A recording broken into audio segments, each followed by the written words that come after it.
हे guys then welcome back. स्वागत है आप सभी का एक बार फिर केल्विन में। तो सभी बच्चों को बहुत बहुत कॉन्ग्रेचुलेशंस। आप सभी लोगों ने 11th क्लास पास कर लिया बहुत अच्छे मार्क्स के साथ और अब आ चुके हैं आप अपनी क्लास 12th में। ये एक ऐसी क्लास है जो आपके करियर का फाउंडेशन है। This is the bottom of the pyramid. ये बुनियाद है जहां से आप अपने करियर को मजबूत करेंगे। यहां से आपकी करियर की शुरुआत होगी। इसी के बाद से आप जिस फील्ड में जाना चाहते हैं वो फील्ड आप चूज करेंगे। तो बहुत सारे बच्चों ने हमारे साथ पढ़ा और बहुत अच्छे मार्क्स के साथ क्लियर किया, बट कुछ बच्चे ऐसे थे जो लुढ़कते पुढ़कते पहुंचे क्लास 12th में। उसके लिए भी कुछ गलतियां हुई जिनके बारे में आज हम बात करेंगे। कुछ ऐसी कॉमन मिस्टेक्स जो हर बच्चा क्लास 12th में आकर के करता है, क्योंकि क्लास 12th आप पहली बार ही कर रहे हैं और मैं उम्मीद करता हूं एक ही बार में उसको पूरा भी कर लेंगे। तो भाई देखिए, कुछ शुरुआत ऐसे हुई जब हम क्लास 11th में आए तो 2 महीने यही समझने में निकल गए कि ये सब्जेक्ट्स क्या क्या है।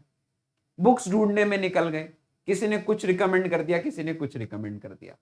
जब तक 2 महीने पूरे होते हैं उसके बाद हमारे आ जाते हैं यूनिट टेस्ट।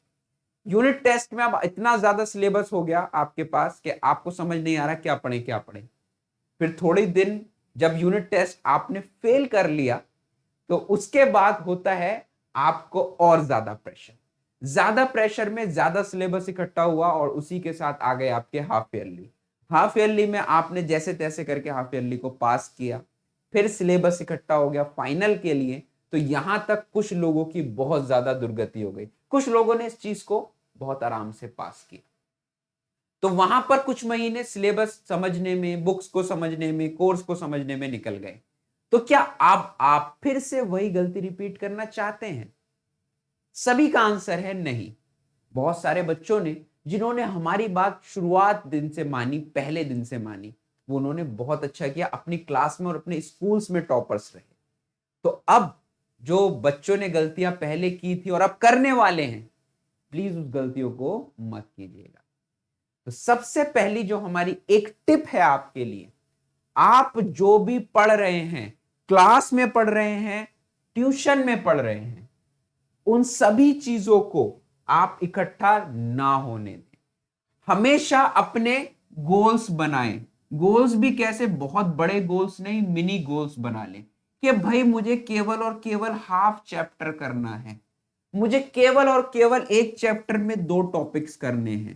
रोज के अगर छोटे छोटे गोल्स बनाएंगे और उन गोल्स को अचीव करेंगे तो आपके लिए कभी भी बर्डन नहीं होगा सिलेबस का। बहुत ज्यादा सिलेबस आपके लिए नहीं हो पाएगा। आप मिनी गोल्स बना लीजिए कि भाई मेरे हाफ ईयरली में 6 चैप्टर्स आने वाले हैं, या मान लो मैं कह दूं कि भाई मेरे 8 चैप्टर आने वाले हैं। तो हाफ ईयरली अभी 2 महीने बाद, 3 महीने बाद है ना। तो उसके लिए आप मेहनत क्या कर रहे हैं? आप ऐसा तो नहीं एक रात पहले पढ़ेंगे, 2 रात पहले पढ़ेंगे। आप अभी से ही छोटे छोटे छोटे गोल्स बना लीजिए। एक चैप्टर को भी 4 पार्ट में डिवाइड कर लीजिए कि भाई एक दिन में मुझे 1/4 चैप्टर पढ़ना है। पहली बात।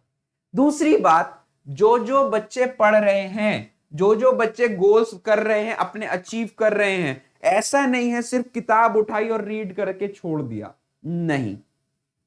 आपको बनाने हैं अपने नोट्स। अब यहां पर नोट्स के लिए यह मत समझ लेना कि पूरी किताब उठा के छाप देनी है अपनी नोट्स वाली कॉपी में, ऐसा प्लीज मत करना। नोट्स की जगह आपको बनाने हैं क्या? की नोट्स। क्या बनाना है? की नोट्स। ये इतने क्रिस्पी होने चाहिए कि इसके अंदर आपको क्या देखने को मिले? सबसे ज्यादा कीवर्ड्स। देखिए भाई, जो हेडिंग्स हैं वो क्या है? वो की नोट्स ही तो हैं, वो कीवर्ड्स ही तो हैं। उसी को तो हमने पकड़ना है, उसी को अपने आंसर्स में डालना है, जिससे आपको बहुत अच्छे मार्क्स मिलेंगे। तो 2 बातें हुई। गोल सेट कीजिए छोटे छोटे। मैं बहुत बड़ा गोल सेट करने को नहीं कह रहा कि एक दिन में 10 chapter, no. I am saying कि आपको छोटे छोटे छोटे छोटे गोल्स बनाने हैं।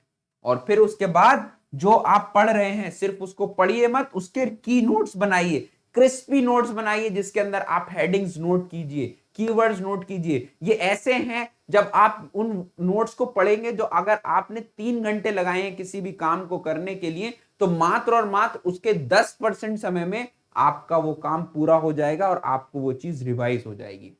दूसरी बड़ी गलती, तीसरी बड़ी गलती बच्चे जो सबसे ज्यादा करते हैं, एक चीज होती है आपके सिलेबस में फाइल, जिसको हम प्रैक्टिकल के अंदर हमें दिखाना होता है। इसको अभी कुछ बच्चे क्या करेंगे, कुछ बच्चे इस वीडियो को देख के समझ जाएंगे, बट कुछ बच्चे बहुत ढीठ होते हैं, हमें पता है, बट हम कामना करते हैं आपका वो ढीठपन निकल जाए और आप वो गलती ना दोहराएं जिसकी वजह से आपके मार्क्स ना कटे। तो ये जो प्रैक्टिकल है इसके लिए आपको बनानी होती है फाइल। तो बहुत सारे बच्चे करेंगे क्या, इस फाइल की कोई खबर नहीं लेंगे। जब आ जाएगा दिसंबर या फिर जनवरी, तब जाकर के इस फाइल को बनाना शुरू करेंगे। फिर जाके टीचर से पूछेंगे सर हमें कोई टॉपिक दे दीजिए। इस वाली गलती को मत करना। ये गलती आपके, ये जो प्रैक्टिकल है, प्रैक्टिकल में फाइल आपकी, मैं मान लेता हूं 10 से 12 नंबर की है, आप 12 नंबर के लिए अपने 80 नंबर से कॉम्प्रोमाइज मत कीजिएगा। 12 नंबर के लिए 80 नंबर से कॉम्प्रोमाइज मत करना। इस फाइल का बनाने का तरीका क्या है, ये चल रहा है अप्रैल के अंदर या फिर बहुत से बहुत मई के अंदर आप अपना टॉपिक डिसाइड कर लो। आप अपने टीचर से कंसल्ट कर लो कि प्लीज सर मैम हमें हमारा टॉपिक बता दीजिए, और फिर उस टॉपिक के ऊपर अपने फाइल को बनाना शुरू करो। अब यहां पर भी याद रखिएगा, ऐसा ना करना कि फाइल एक दिन बनाना पूरी और टीचर को दे आना कि सर ये हमने बनाई है। टीचर कहेगा मुझसे तुम पूछने आए नहीं, मुझसे कंसल्ट किया नहीं। फाइल बनाओ। फॉर एग्जाम्पल आपको 40 पेज की फाइल बनानी है, तो 5-5 पेज बनाते रहो, 5-5 पेज बनाते रहो, टीचर से चेक कराते रहो कि सर ये ठीक है, ये ठीक है, ये ठीक है, ये ठीक है। तो फाइल को जितनी जल्दी हो सके आप उसको खत्म करें, क्योंकि अगर आप उसको दिसंबर, जनवरी, फरवरी के लिए छोड़ेंगे, वो आपका सबसे ज्यादा हाई टाइम और प्रेशियस टाइम होता है जो आपको स्टडीज के लिए देना होता है। अगर आपने वो टाइम फाइल में वेस्ट कर दिया तो आपकी परसेंटेज डाउन हो सकती है। तो कुछ नहीं, इस वीडियो को फॉलो कर लो, बहुत अच्छे मार्क्स आप सभी के आने वाले हैं। और हमारा फतेह बैच भी स्टार्ट हो गया है। अगर आप जानना चाहते हैं फतेह बैच के बारे में तो 9658885888 पर आप सब हमें कॉल कर सकते हैं। हमारे कंसल्टेंट्स आपको उसके बारे में पूरी जानकारी देंगे। तब तक के लिए बने रहिए, जुड़े रहिए, हंसते रहिए, मुस्कुराते रहिए, गुनगुनाते रहिए केल्विन के साथ। इस वीडियो को करते हैं एंड, तब तक के लिए धन्यवाद।